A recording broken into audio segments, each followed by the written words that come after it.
1, 2, dan 3 dan kepala bagian hukum dan kepala Pasca cuti kampanye Bupati dan Wakil Bupati Oku, yang juga pasangan calon tunggal Bupati dan Wakil Bupati Oku, yaitu Kuryana Aziz dan Johan Anwar, mulai kembali masuk bekerja.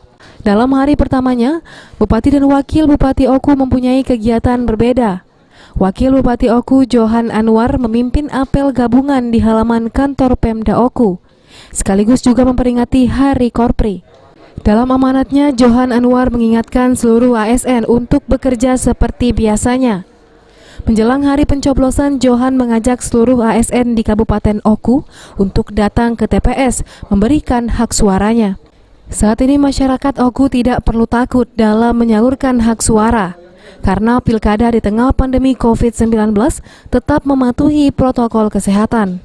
Sementara itu, pada hari pertama kerjanya, Bupati Oku Kuryana Aziz meninjau sejumlah proyek yang saat ini masih dikerjakan kontraktor menjelang akhir tahun 2020. Ari Pranika, PAL TV.